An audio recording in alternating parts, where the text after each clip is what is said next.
Very good afternoon to all. In this lecture, we will discuss third use of dimensional analysis. Third use of dimensional analysis. या अगोदर आपण दोन use पाहिले आहेत. To check correctness of physical equations number 1. त्यानंतर second use to establish the relationship between related physical quantities. आज तिसरा use आपण पाहणार आहोत. To find the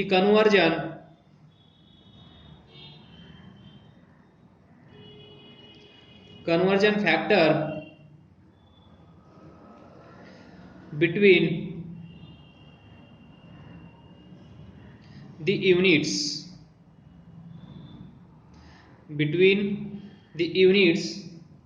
of same physical quantity in two different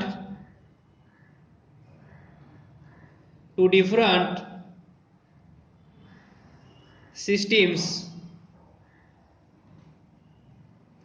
of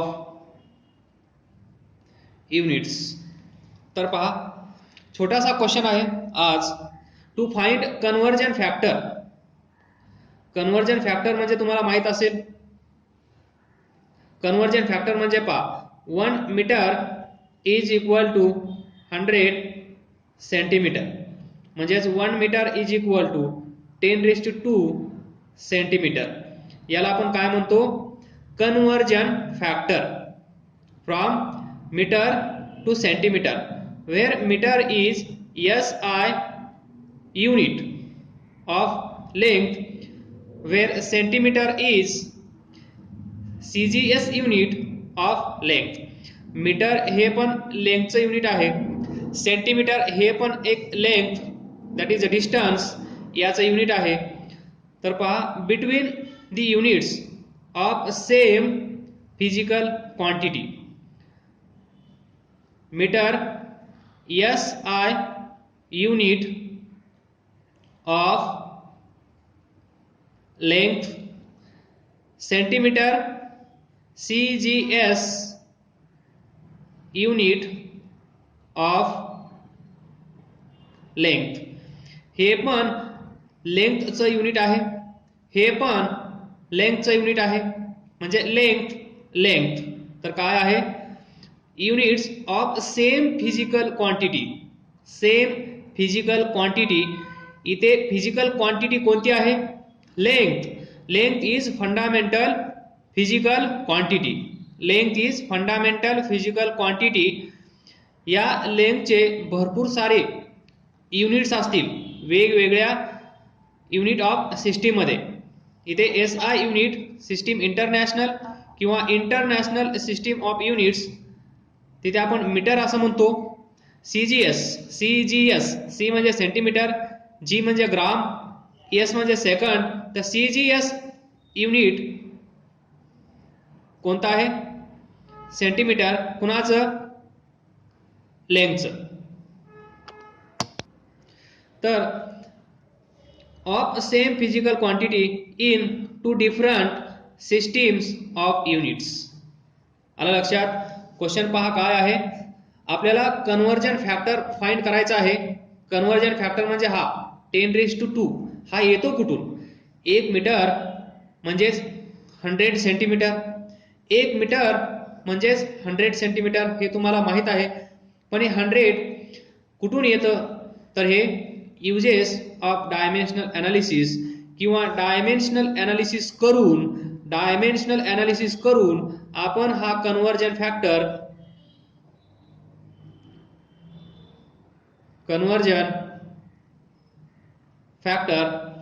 find करू शकतो. तर हा कन्वर्जन फॅक्टर कुणाचा आहे पहा, व्यवस्थित पहा. Conversion factor between units of same physical quantity in two different system of units. तर आपल्याला माहित आहे we have basically 4 types of unit of systems. त्या तुम्ही पाहिल्या आहेत. MKS, CGS, FPS आणि SI unit. System international, MKS, CGS, FPS 1 2 3 4. तर लेंथ काय आहे? लेंथ फंडामेंटल फिजिकल क्वांटिटी आहे. तर लेंथचे युनिट्स CGS सिस्टम मध्ये काय असेल? सेंटीमीटर. लेंथचं युनिट SI सिस्टम मध्ये काय असेल? मीटर. तर मीटर आणि सेंटीमीटर हे दोन्ही युनिट्स लेंथसाठी आपण यूज करत असतो. तर या दोघांमध्ये कन्व्हर्जन फॅक्टर काय असतो? हा कन्व्हर्जन फॅक्टर फाइंड करण्यासाठी आपण यूज करणार आहोत डायमेन्शनल एनालिसिस. तर इन शॉर्ट तुम्हाला कळलं असेल डायमेन्शनल एनालिसिसचा यूज आज आपण कशासाठी करणार आहोत? तर आपण यूज करणार आहोत कन्व्हर्जन फॅक्टर फाइंड करण्यासाठी. कन्व्हर्जन फॅक्टर फाइंड करण्यासाठी. कन्व्हर्जन फॅक्टर कुणामध्ये? Same physical quantity. Same physical quantity having different units in different system of units. तर आज आपण कन्सिडर करूया एक physical quantity that is work. Work ही एक फिजिकल क्वांटिटी आहे. वर्क चे दोन युनिट्स आपण कन्सिडर करूया. एक SI unit, SI unit of work. त्यानंतर दुसरं CGS unit of work. SI unit of work is joule. CGS unit of work is erg. तर जूल आणि अर्ग हे दोन्ही युनिट्स आहेत. हे दोन्ही युनिट्स कुणाचे आहेत? वर्कचे. पण जूल हे युनिट कसं आहे? SI unit of work. अर्ग हे युनिट आहे वर्कचं, पण ते कोणत्या सिस्टीम मध्ये आहे? CGS युनिट ऑफ वर्क किंवा CGS system of unit. SI unit of work, CGS unit of work. तर या दोघांमध्ये नातं काय असतं? या दोघांमध्ये नातं काय असतं हे नातं पण लक्षात ठेवा. 1 जूल. जूल आपण जूलचा सिम्बॉल जे अर्गच लिहितात. तर 1 joule is equal to 10⁻⁷ small ERG. तर या दोघांमध्ये नातं काय आहे? हा 10⁻⁷. 10⁻⁷ काय आहे? Conversion factor. 1 joule is equal to 10⁻⁷ erg. 1 joule is equal to 10⁻⁷ erg. तर हा 10⁻⁷ कसा येतो ते आपल्याला पाहायचं आहे. तर क्वेश्चन पहा, छोटासा क्वेश्चन असेल. 1 joule is equal to dash dash dash dash ERG. तर आपण काय करणार? इथे जे डॅश डॅश आपण कन्सिडर केलं त्याला x कन्सिडर करणार आणि x ची व्हॅल्यू 10⁻⁷ येते की नाही हे आपण पाहणार. बरोबर?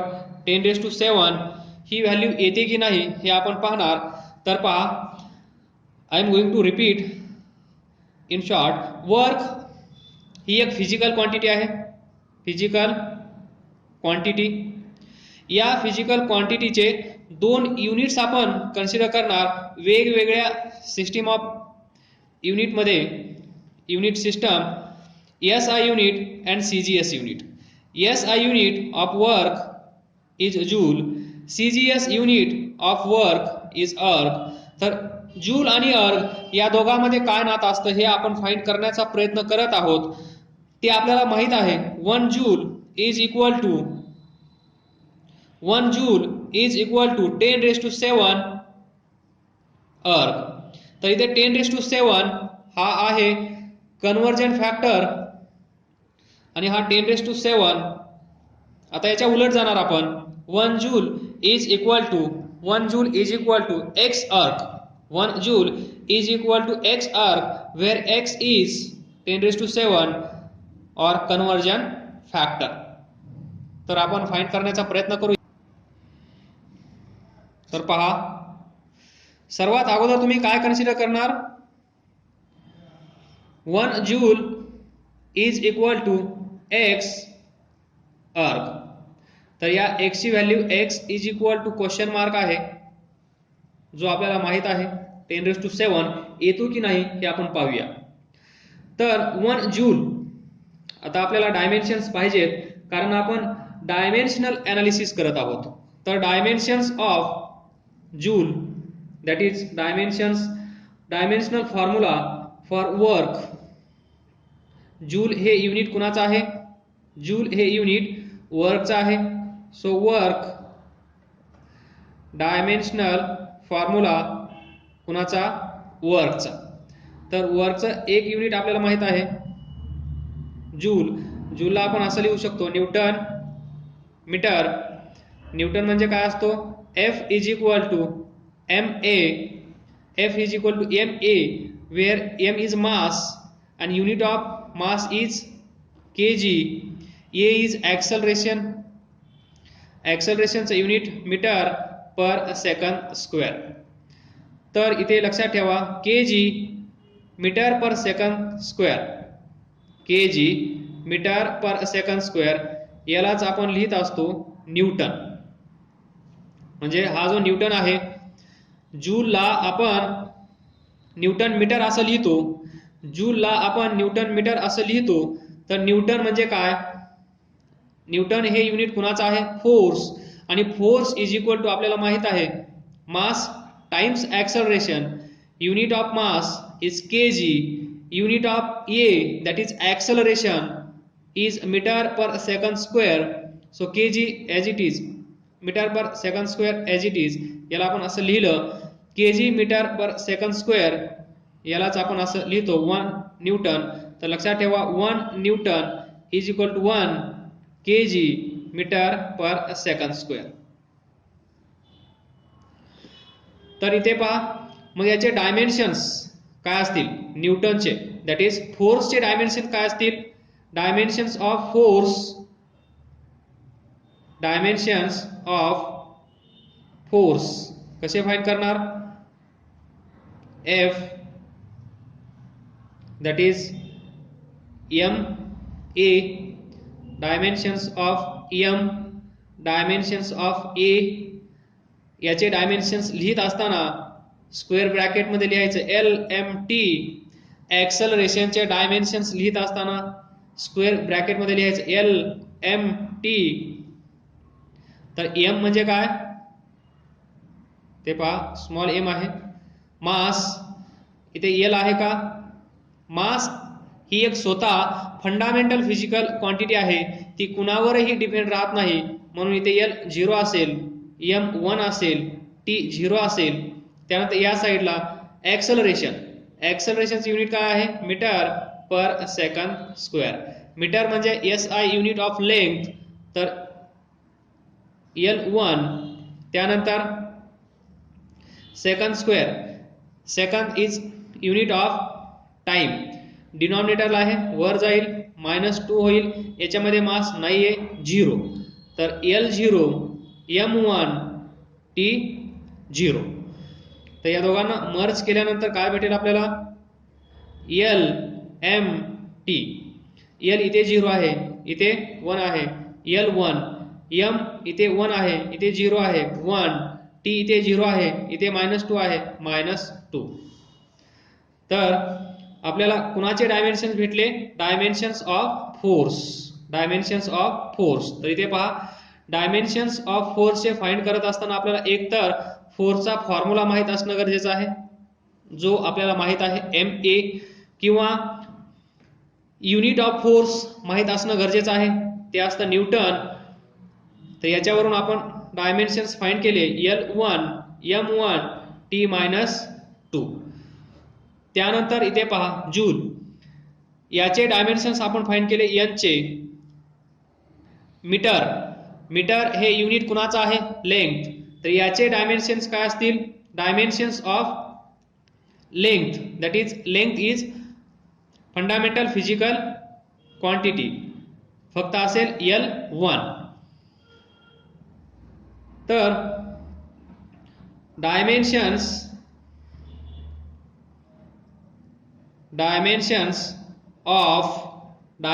Of joule, sorry dimensions of work is equal to, न्यूटनचे काय आले आहेत L1 M1 T-2 आणि मीटरचे काय असतील L1. तर हे मर्ज करा, काय भेटेल तुम्हाला, L इथे एक आहे, इथे एक आहे, L2 M1 as it is, T-2 as it is. तर हे आहेत डायमेन्शन्स ऑफ वर्क. तर इथे लिहू शकतो आपण डायमेन्शनल फॉर्म्युला ऑफ वर्क हा आहे. आणि डायमेन्शनल इक्वेशन कसं लिहितो आपण, work is equal to L2 M1 T-2. तर तुम्हाला माहित झाले dimensions of work. Dimensions of work. यानंतर पुढे आपण काय करणार पहा, आपण काय कन्सिडर केलं आहे, 1 joule is equal to x erg, where joule is SI unit, erg SI unit, erg CGS unit. तर या दोघांमध्ये कन्व्हर्जन फॅक्टर काय असतो हे आपल्याला फाइंड करायचं आहे. तर याच्यामध्ये आपण dimensions substitute in the above equation, हे जे आपण डायमेन्शन्स वर्कचे फाइंड केले ते इथे आपल्याला सबस्टिट्यूट करायचे आहेत. काय डायमेन्शन्स होते, L2 M1 T-2. तर इथे एक गोष्ट लक्षात ठेवा, सफिक्स लिहा 1 इज इक्वल टू x अर्ग, that is CGS unit of work. इथे लिहा L2 M2 T2. L चे डायमेन्शन्स किती आहेत 2, M चे डायमेन्शन्स किती आहेत 1, T चे डायमेन्शन्स -2. तर आपल्याला माहित आहे dimensions of work L2 M1 T-2 हे डायमेन्शन्स आहेत वर्कचे. तर या साईडला पण तेच डायमेन्शन्स लिहिले, या साईडला पण तेच डायमेन्शन्स लिहिले, पण इथे पहा सफिक्स काय लिहिला आहे आपण, सफिक्स 1 म्हणजे SI युनिट्स आणि सफिक्स इकडे 2 लिहिला आहे. 2 म्हणजे सफिक्स 2 म्हणजे CGS युनिट्स. तर या साईडला SI युनिट आहे, या साईडला CGS युनिट आहे, आणि या दोघांना कन्वर्ट करणारा कन्व्हर्जन फॅक्टर x आहे. SI युनिट मधून CGS युनिट मध्ये कसं जायचं हे आपण फाइंड करत आहोत. x ची व्हॅल्यू, इन शॉर्ट x ची व्हॅल्यू आपण फाइंड करत आहोत.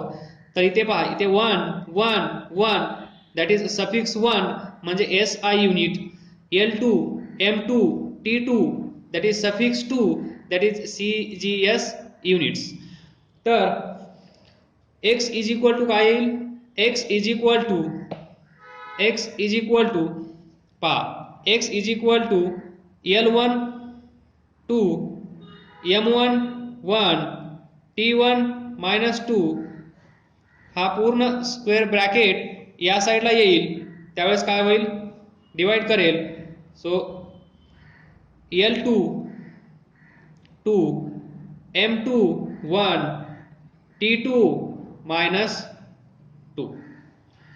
तर सिंपली काय करायचं आता, इथे L एकत्र घ्या, M एकत्र घ्या, T एकत्र घ्या. तर पहा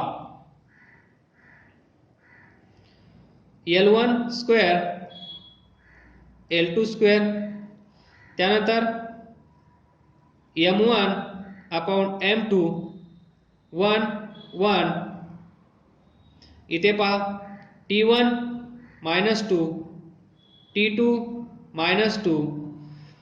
याला व्यवस्थित लिहा l1 l2 bracket square m1 upon m2 power 1 t1 t2 power -2.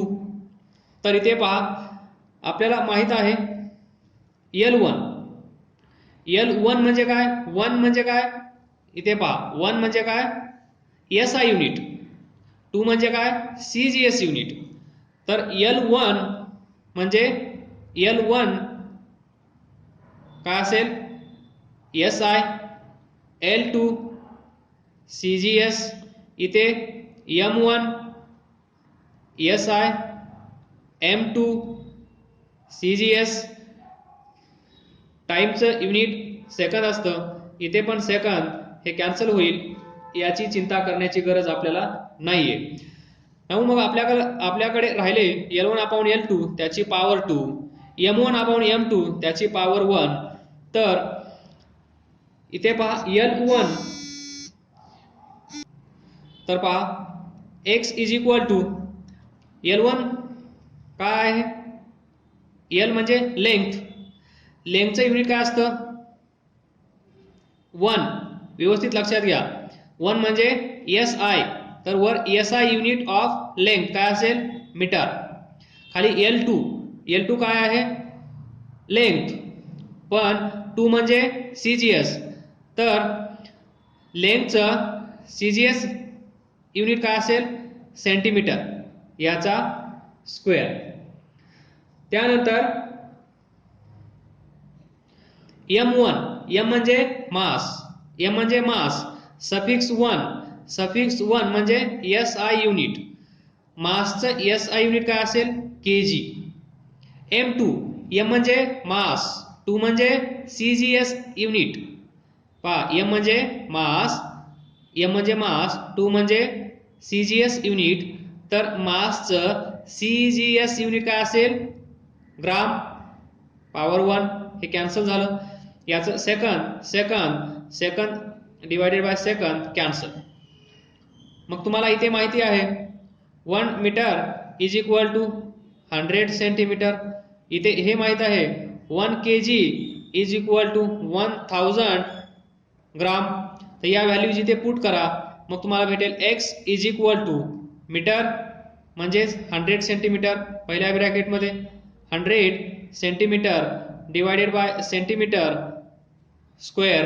त्यानंतर kg 1 kg is equal to 1000 gram divided by gram. तर याची power 1, gram cancel, centimetre cancel.